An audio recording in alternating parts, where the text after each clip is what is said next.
చంద్రకళనా మీ పేరు? అవునా? అలా టెన్షన్ అవుతుంది ఏంటండి? కరెక్టే చెప్పాను కదా.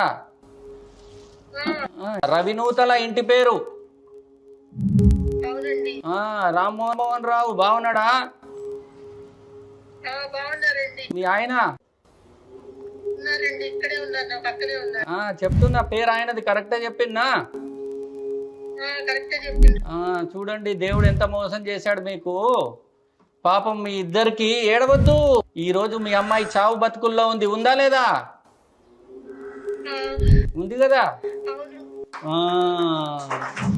అమ్మాయికి కనీసం అన్నం కూడా తినిపించడానికి లేకుండా పైపుల ద్వారా భోజనం పెడుతున్నారా? అంతే కదా. అవును కదా. పెళ్లి చేసి పంపించాల్సిన ఏజ్ లో అనుకోకుండా రోజు రోగంతో పడిపోయి ఈ రోజు మీ పరిస్థితి ఎలా అయిపోయిందంటే హాస్పిటల్లో చుట్టూ తిరుగుతున్నారు. అమ్మాయికి ఒక్క వీడియోలో నాకు చూపిస్తారా మీ అమ్మాయిని?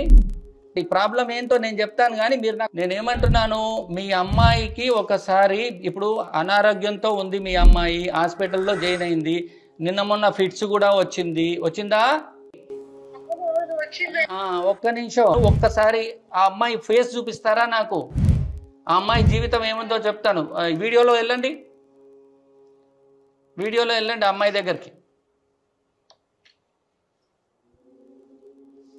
అలా ఆయాసపడొద్దు, కొంచెం మంచినీళ్ళు తాగండి, ఆయాసపడొద్దు. వీడియోలో వెళ్ళి అమ్మాయి ఫేస్ చూపించండి నాకు. మీ పేరు ఆల్రెడీ చెప్పేసాను.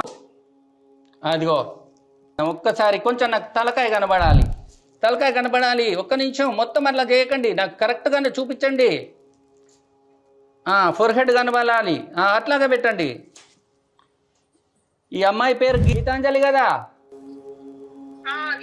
రోగం వల్ల ఇబ్బంది ఉంది. మీ ఇద్దరిలో ఎవరైనా ఒక్కరు కానీ నా దగ్గరికి రండి. సండే మీరు రండి, నేను ఏం చేసుకోవాలో చెప్తాను. ఖచ్చితంగా మీ అమ్మాయి బాగుపడుతుంది, నేను చేస్తాను.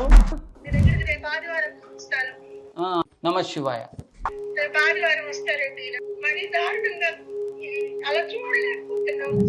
అవునమ్మా,